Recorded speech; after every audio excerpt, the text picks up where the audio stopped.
Now, everyone, it's time to spread a bit of movie cheer. Welcome to the Movie Cheer Podcast, the show for movie fans. I am your host, AP, aka Mr. Movie Cheer, and on today's episode of the Movie Cheer Pod, I will be discussing the 90s movie Tremors, the monster horror comedy movie, and discussing whether this movie is a good 90s monster movie. So that is today's headline topic, ladies and gents. It's going to be a good one, as always. But before we get to today's headline topic, as always, I like to start the show off with a segment called Not So Worthy Blockbuster Housekeeping. This is the part of the show where we kind of just have a general chit chat and just ease in to the rest of the show and discuss what's going on with the Movie Cheer Town community. So, first of all, Not So Worthy Blockbuster Housekeeping for this week. What's been going well? I've had a little break, as always, throughout the year now. I do these pre-planned breaks, and I had another one this month. I suppose like a summer break this time, and it was like I had a 3-week break, and I got to be honest, I really enjoyed it. I recharged, and I feel more energized to do the podcast and to do the YouTube channel, and it's always good. I always think it's good as well. It just kind of just like builds up that I think of it like a creative meter where you for creating YouTube videos and stuff like that. And the creative meter just goes up a bit more when you're taking little breaks throughout the year. So, it was a nice break. Watched a few movies, had a chill, enjoyed it. I didn't go on holiday or anything like that. I stayed in Movie Cheer Town, but I enjoyed watching a few movies. It was pretty good. What else happened? Well, before the break, we had Movie Cheer Fest, and it was the pay-per-view. I call it, it's like the Super Bowl, the WrestleMania of the Movie Cheer calendar. And yeah, I've done a video on Patreon about this, basically straight after that event. But we had a few special guest co-hosts. It was a 2-night event, and Movie Cheer Fest will be coming again next year for sure. I had an absolute blast. I really enjoyed it. All of the people involved in both of them shows were absolutely awesome. Everyone who got involved in the chat, in the Movie Cheer Town community, were great. And it was just overall just a really fun weekend on YouTube and doing the pod. So I really enjoyed it, and again, big thank you to everyone involved who got involved in them 2 shows. It was fantastic. So regular content will be assuming the regular content will keep on going now. Monday Patreon content. If you're on Patreon, it's $1 to join Patreon. But the usual YouTube content and podcast content will be starting up again now. And look, we're in October now. This is crazy. This year's flying again. But yeah, up until like Christmas time now. And I'll take another break around then more than likely. But yeah, Thursday videos starting again this coming week. And the podcast every Saturday in general. That's the usual day for the pod coming up. So back to usual content. What has been changing with the channel anyway? Let's talk about some changes. Well, hopefully all being well, and if the edit went okay, you will have noticed a new opening theme for the podcast. And it's something. It's nothing amazing. It's not like a big song or anything, but I thought let's do an original theme like for the show, and it's something where I'm going to do like different sort of variations of it, maybe like a rock version of it later down the line, like a I don't know, like an R&B version, a soul version, something like that, a bluesy version, heavy metal, something like that. I'm just going to keep on doing variations of it and just put different variations throughout the YouTube channel and the podcast. But I thought let's just try and do something a bit different. I like to freshen it up every time I do these breaks as well, and kind of bring something new to the table with the podcast, which is always fun as well to do. But yeah, what else has been going on as well? A few more changes to the channel. So here we go. Movie Variant Showdown will be retired from the podcast. Rest in peace. So the segment, if you don't know, Movie Variant Showdown is a segment on the show every week where I discuss like different variations of movie properties, whether it be like a movie poster, a movie character, a case cover. And I'll be honest, I've been doing this segment now for a couple of months, and I've really enjoyed it, but it kind of felt like it wasn't fitting the title to what it was, and I was just doing case covers every single week. So I thought, let's rebrand it. So today, starting today, instead of Movie Variant Showdown, it's going to be a very similar segment, basically.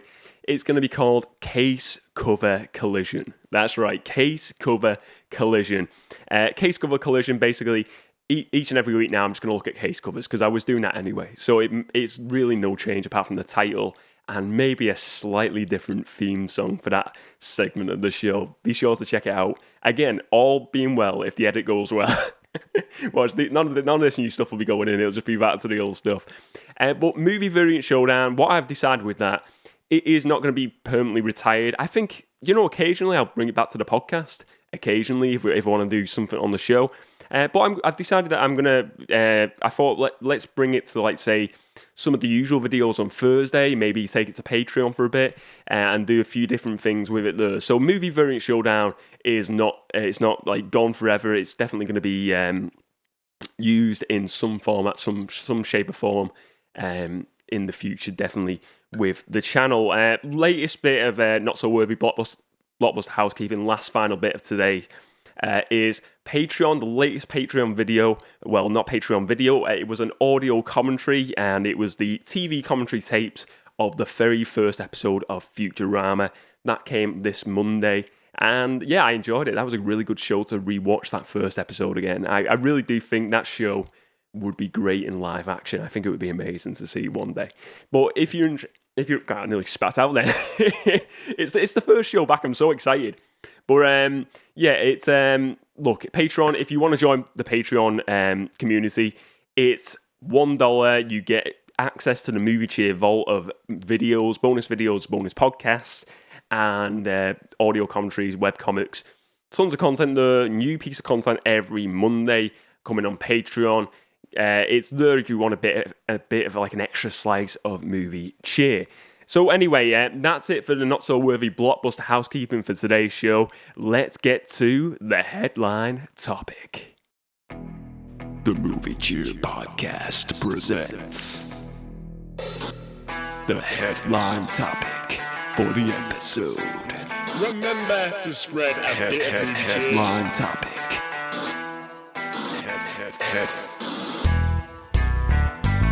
Headline topic. Remember to spread a bit of movie cheer.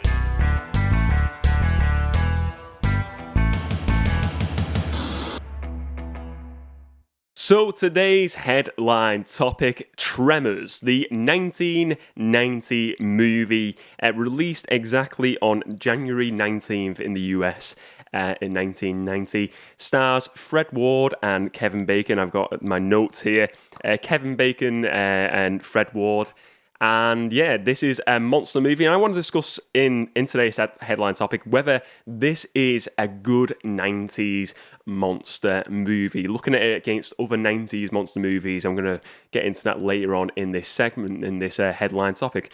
But yeah, let's start off with a kind of a bit of a premise of this movie. So you've got Kevin Bacon starring in this. He plays the character of Val, and you have Fred Ward in the role of Earl. And these are two buddies, and the two handymen, and basically they start off, and it's in this desert town called Perfection. It's kind of like this valley. It reminds me of like Breaking Bad. Do you know the scene in Breaking Bad with they got like the camper van and they're going in the desert?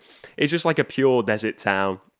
Kind of like a westerny feel to this town. There's not much in there. There's like a shop that sells like tins of beans and Pepsi, and that's it. And it's just very derelict. And there's, it's a small community of people, like a little small town. This town Perfection on this big, like long road. You imagine it on the route. Is it Route 66 in America, where there'd be like just like a random little town? It'd probably be like the setting of like some sort of horror movie where it turns out they go to this town and then there's like some sort of like family there that are like just destroying, like kidnapping people and doing really bad things, think like a Hills of High sort of thing. But it's not like that. But anyway, I'm going off on a different route here. So they start as these two handymen in this town, and basically they get to a point where they're like, we're going to do something different. we're going to pack up and leave. And they decide to pack up and leave these two friends, Earl and Val. And they decide to just pack up all the stuff in the car and start to leave this town. But it turns out then that they can't leave this town. The roads get blocked and everything.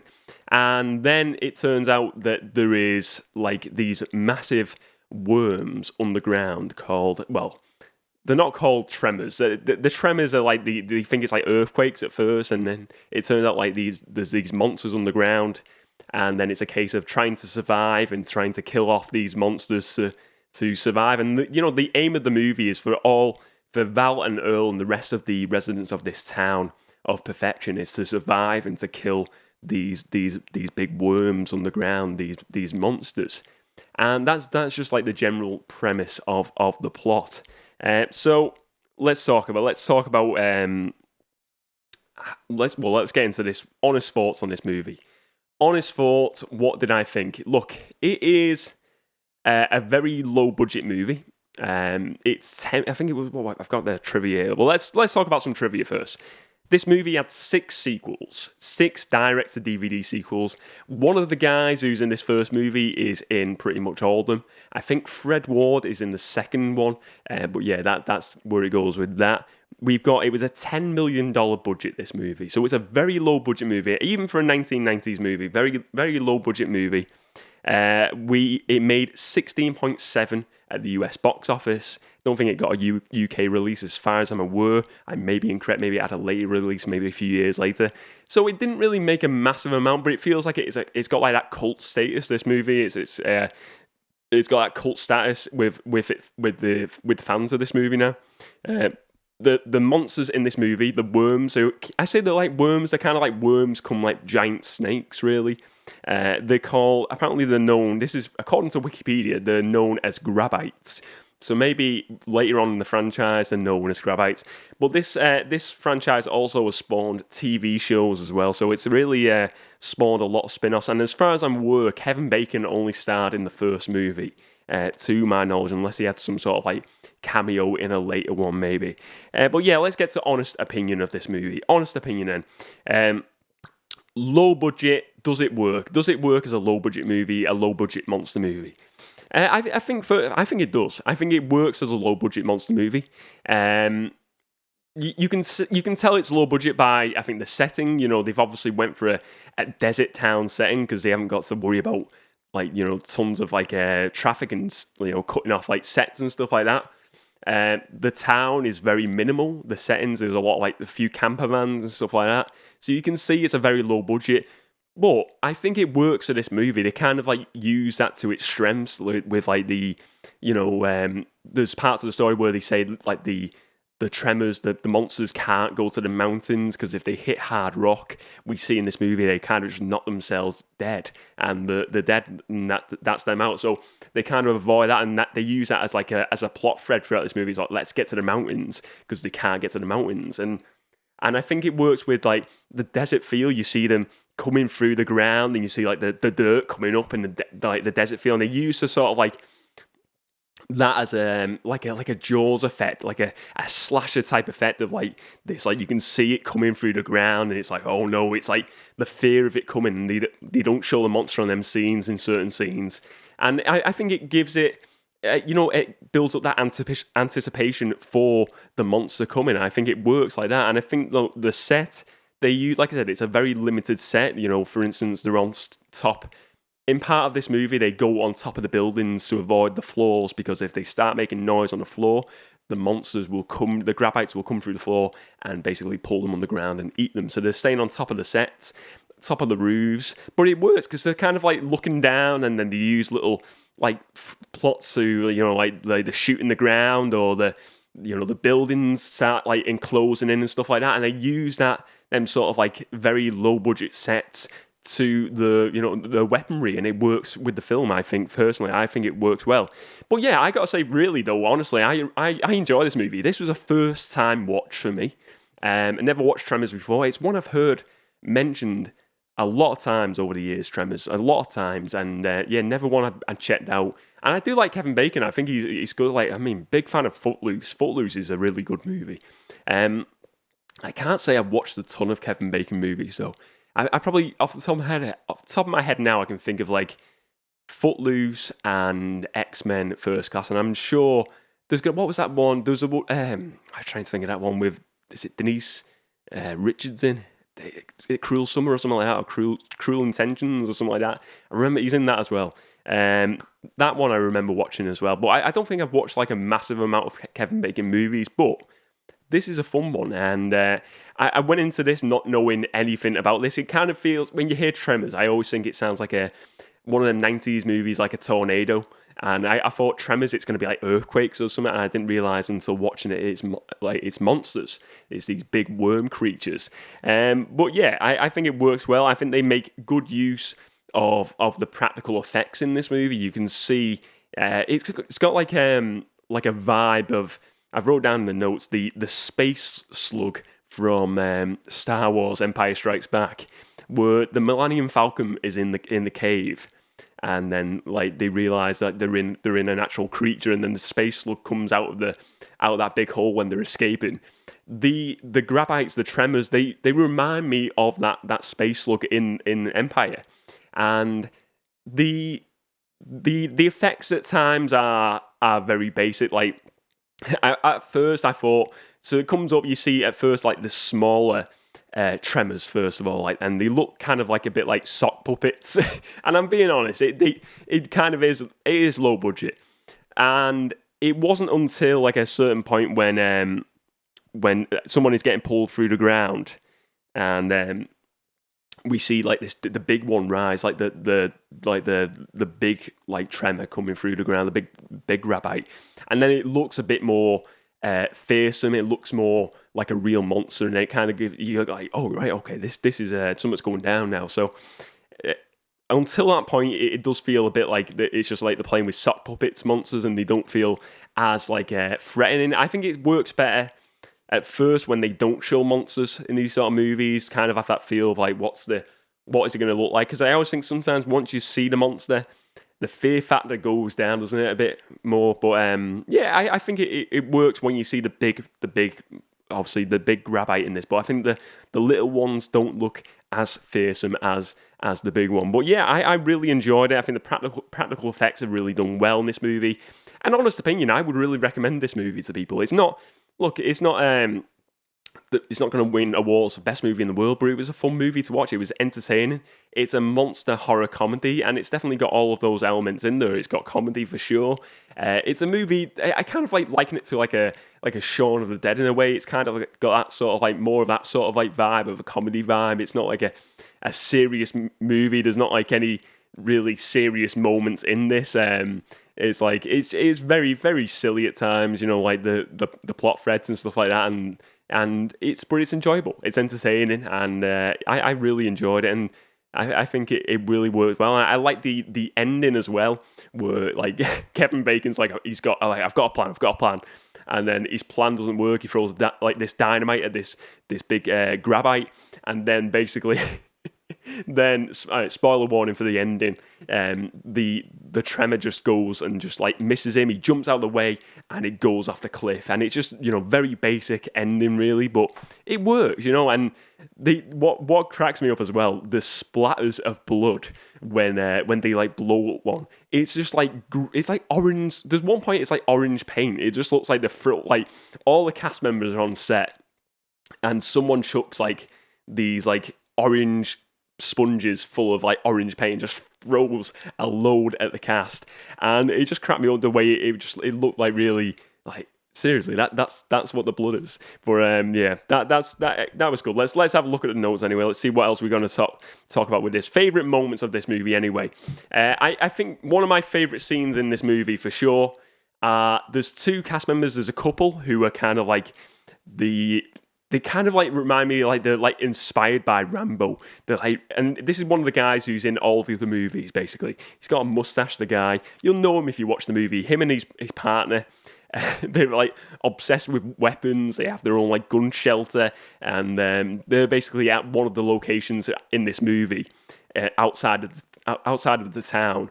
And then Kevin Bacon's character of Val is radioing to them and saying, you know, they go underground, these creatures, the big monsters, and if there's vibrations or any noise, they'll come, and the Tremors, the Grabites are coming towards that building, the gun shelter where they are. They're inside, and I think they're kind of like not believing it, and they're like looking out the window. It's like we can't see anything, and then Kevin Bacon's like, yeah, they're coming underground, and then you see this big one just smash through the wall from underground, and they're in this. Reminds me a bit of like Commando in the gun shop where he's got like all the guns, and it's basically this couple. They've got a wall of guns, and then this monster comes out, smashes through, and then they just start shooting at it. And I thought, oh, this is them out. They're out. Good night. But they keep on shooting at it, and you're thinking they're gonna get killed there.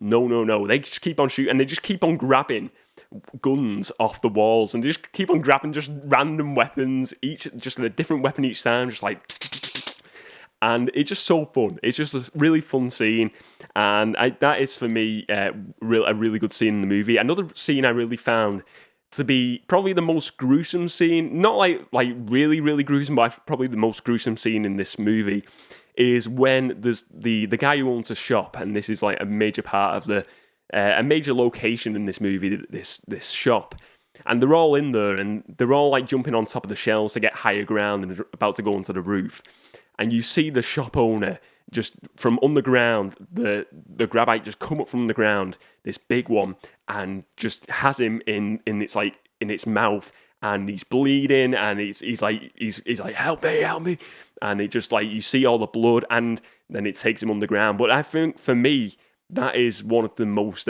like gruesome moments in the movie. It's like I said, it's not. I mean, compared to some movies, it's it's really like a PG, but really for this movie, I think it is probably the most important gruesome movie of important gruesome moment of this movie.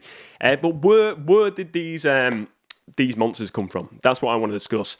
Where did they come from? What do I think? Well, look, there's been 6 sequels and a TV show. I'm sure at some point they've discussed this and discussed like whether these are from space or whether they've been underground for hundreds of years. I think personally it would work better as a plot thread if they were kind of like aliens, because they do look alien. These monsters, they look kind of alien. I wouldn't say they look like earthly.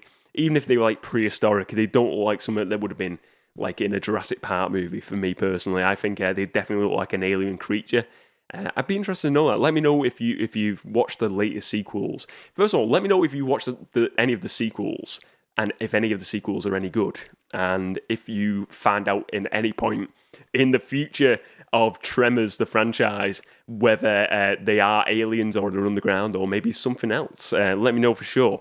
But I think the most important today is this movie a good 90s monster movie? So let's see 90s monster movies to compare it to. We have like Godzilla, we have Jurassic Park, Lake Placid, Anaconda. I'm looking at them sort of movies to go by. Look, top tier, we all know it, Jurassic Park. That is the top tier level. I think, is it on that level? No, it's not on that level. I think it would be wrong to say it is on that level because Jurassic Park had a much larger budget. It was a few years later. Special effects, visual effects had improved a lot. I mean, I think a lot was created for that movie. That was just like a big jump, a big leap forward in filmmaking. But where does it compare just story-wise and monster-wise? Look, Godzilla, I never used to mind Godzilla, the original, the 90s one. I think it was 90s. Was it 90s or maybe it was 99? I'm sure it was 99, that movie. I never used to mind that movie, and I know it gets like a lot of, like, it feels like it gets a lot of negativity, that movie now, saying it's not proper Godzilla. And look, I'm not a big Godzilla fan, so I can't really say, but I thought that was a decent movie at the time. Again, was that on par with Jurassic Park? No, I think that was below Jurassic Park as well. For me, I suppose Tremors kind of, I'd have to rewatch Godzilla, but I would say it would probably sit behind a Godzilla for me. I think the low budgetness of it kind of brings it down a few tiers, But I don't think it's a bad movie, and I do think it is a good 90s monster movie. I think it's it's somewhat original. These creatures are original, and I think it's a very different plot to and a very different setting to them other movies. You know, you've got a movie set in the desert, a very limited town, and it's a very different location to a Jurassic Park that is in a big Jurassic Park, a very location that is a lot of jungle locations and this safari park location. And whereas you've got a Godzilla, it's set in the city. So very different location, a very different feel as well to both of those movies because it's got more comedy into it as well, which works. And it's got more like a horror a vibe, I suppose, early on as well. It's got that horror vibe where it's got I wouldn't say a pure slasher vibe, but I think it's just got that kind of a Jaws feel, where it's that trying to do the Jaws theme song there. But yeah, I think it is a really a good 90s movie. I think it's a really fun movie. It's entertaining. I enjoyed it. I thought I had a few good laughs, and it's not too long. I think it's just the right amount of time for this sort of movie. I think it's an hour and a half or something like that.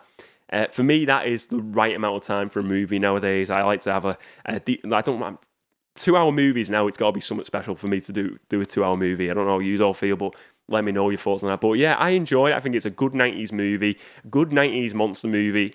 I think the practical effects work. I think in later ones this wouldn't work as much because they probably do more computer generated effects.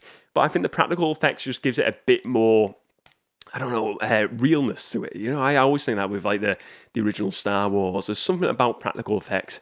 And even though the sock puppets, the smaller ones do look a bit it looks like some out of my sock drawer upstairs.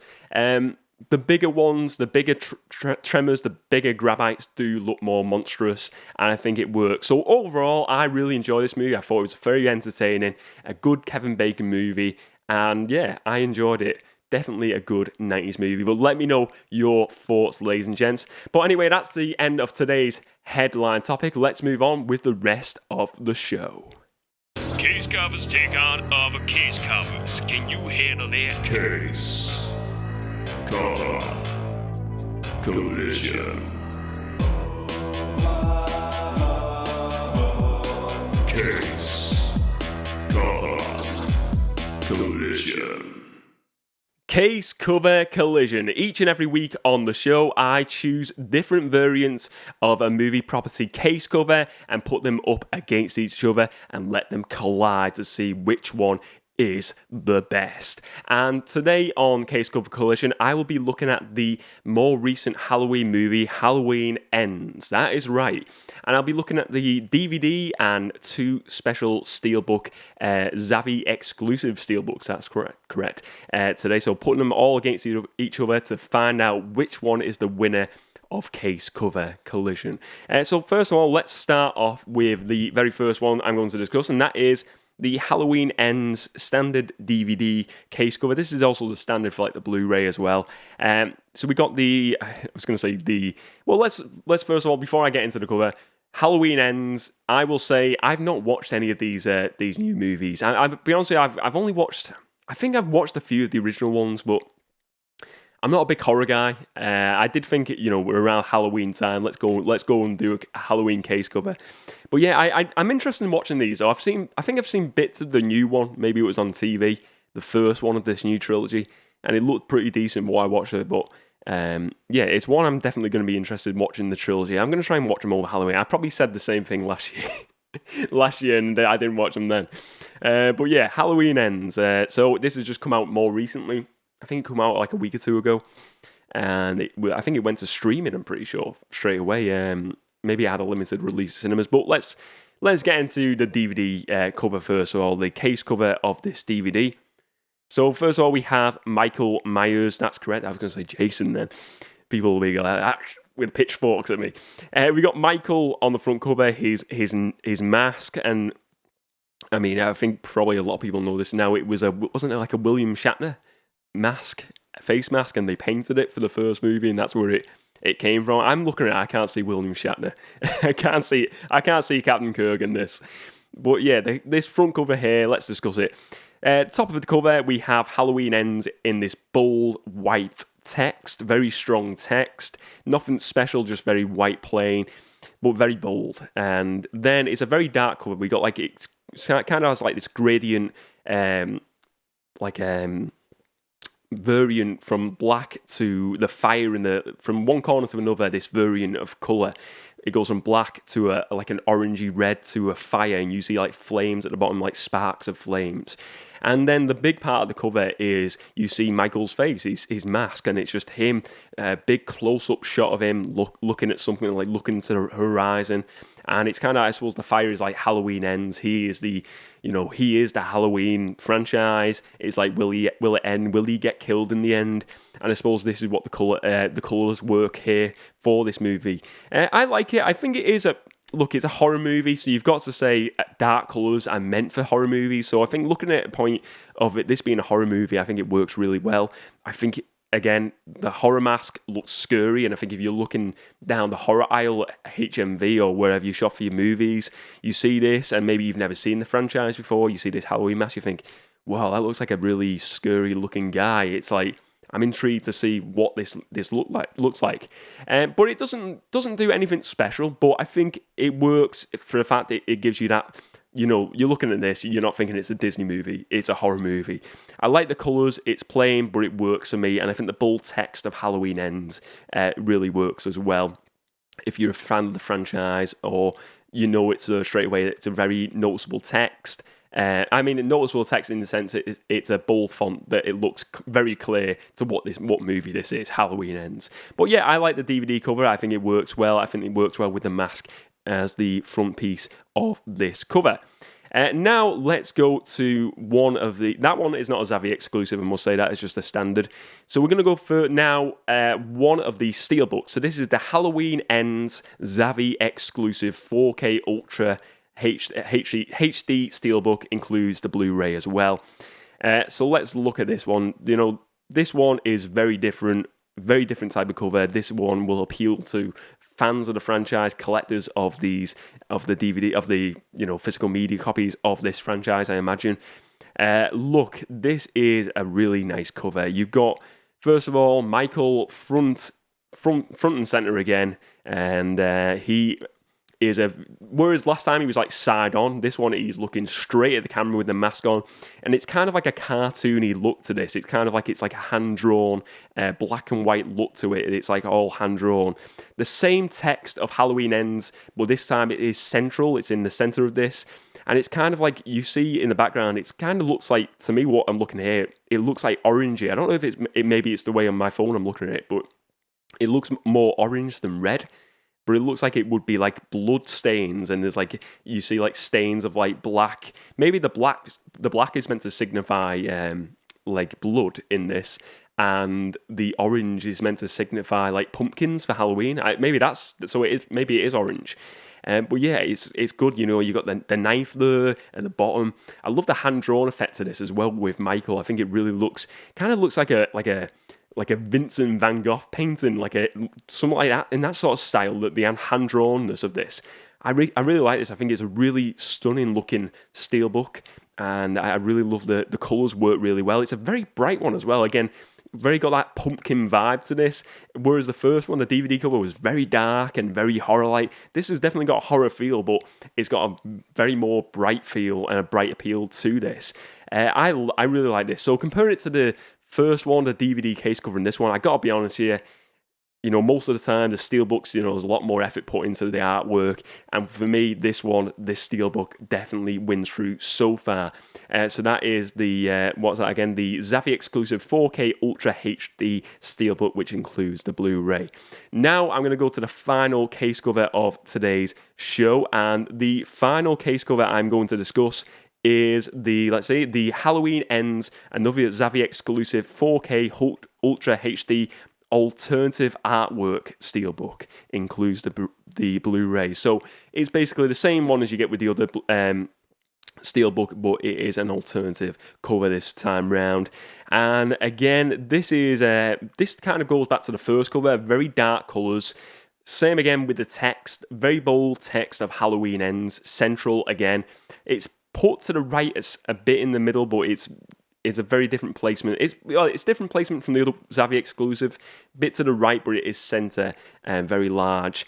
We've got colours used here. We've got black, and then it moves into like blues, dark blues in the middle. We've got Michael to the left here now, and again, a very like hand-drawn look again.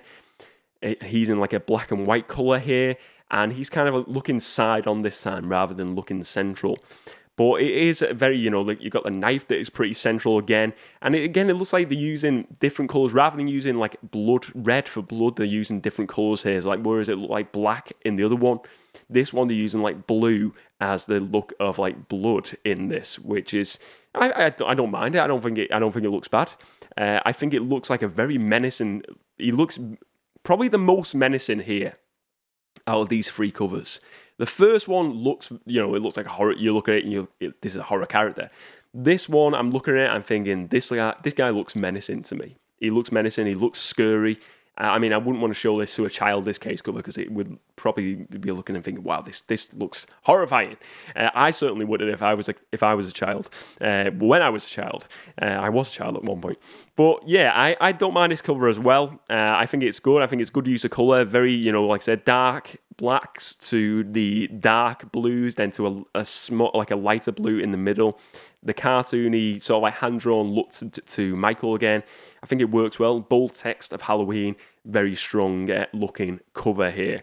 But which one is the winner of Case Cover Collision? The very first edition of Case Cover Collision. Well, I'm going to say the Zavvi Halloween Ends first Zavvi exclusive 4K Ultra HD Steelbook. The orange one wins it for me. I think it is a beautiful looking cover. I love the colours. I think it would be one that would look great in the movie room. I think it's just a really nice looking cover. Although the Steelbook is nice, and that probably be my... You know what? I think the DVD would actually be my second choice, I'll be honest with you. I go for this one's my favourite, then DVD, and then the other Zavvi exclusive, the alternative. This one is just spectacular. I love the colour of it. The oranges work really well. I think the look of him looking straight on, and then you've got a knife underneath. You've got the mask above the text, and then you've got a knife below the text. I really like that. It's just a really nice placement of the images that are really good. But yeah, Halloween Ends, a Zavvi exclusive. Steelbook wins on this week's edition of Case Cover Collision. Now, let's move on to the next segment of today's show. The Amazon Top 10 is approaching. Prepare yourself. 10, 9, 8, 7, 6, 5, 4, 3, 2, 1. The Amazon Top 10 has arrived.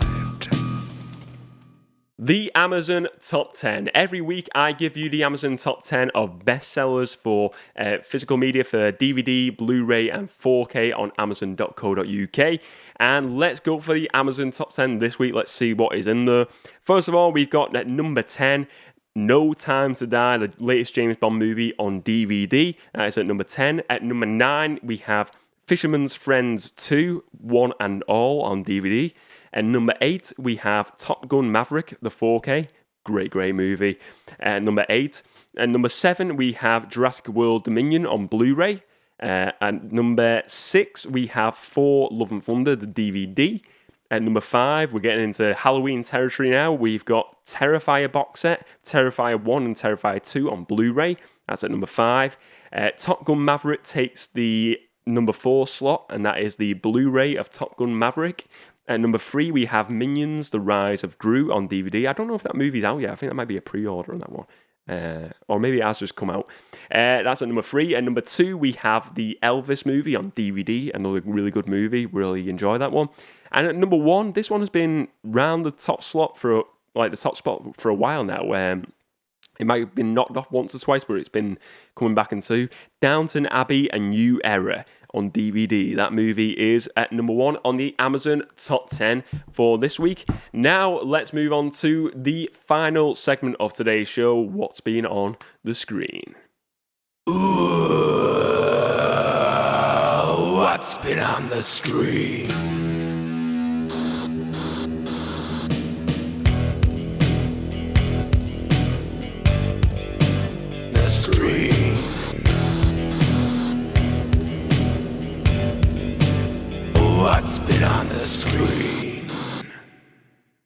what's been on the screen. Every week I discuss what I have been watching, and this week I've got a few different things to discuss. So first of all, I'm going to start off with She-Hulk. This finished, it was like a week, I think it was last week it finished now. I just want to talk about the series overall, She-Hulk. I got to be honest, at first I didn't like this show. First I saw the trailers. I was like, what type of show is this meant to be? Watched the first episode, and I gotta be honest, I wasn't a big fan of it, really. I thought it was okay, but it was like, I couldn't really suss out what the show was, and it was, it's a comedy show, definitely a comedy within the MCU. This She-Hulk character, this attorney of law, and Jennifer Walters, and it's a comedy, but it felt like this is a show. Couple of episodes in, I really got into it, and I really thought it was really funny. I liked all the side characters of like the Abomination, Wong in there, and it was fun. I really enjoyed it, and overall, I think it was a very different show, and I think it really worked maybe it worked for me. I don't know what other people think of this show. It worked for me because it was very different. I thought it was just like, it was a show where it was kind of like they were just riffing on it. They were just doing what they wanted. Anything. It's like nothing was off the table. Spoilers for the final episode. So, spoilers, final episode. She, throughout the show, she's breaking the fourth wall. She's talking to the audience, just doing little jokes and stuff. I love the ending where she smashes through Disney Plus, the window on Disney Plus, like the home screen, and she goes into that Marvel, is it Assembled show? And she goes behind the scene, and then she meets like the cast and crew of She-Hulk when they're writing the show. And all like the writers, and then she's like, I want to speak to Kevin, and they're like all laughing at her, and obviously that's referring to Kevin Feige, the head of like Marvel, and she goes to meet Kevin. She goes to the Marvel offices, and it turns out Kevin is this like robot, and it's just a big joke of it all, and it was just so like something I didn't expect. I didn't expect an ending like that, and at the time, I was watching that ending, I was thinking, this is just absolutely bizarre. But I'll be honest, I really enjoyed it because it was just so. I was thinking, like, younger me, if I was if I was a kid watching that, would I get it? Do you know, with the internet, like, would you understand who Kevin is, who the referencing and stuff like that?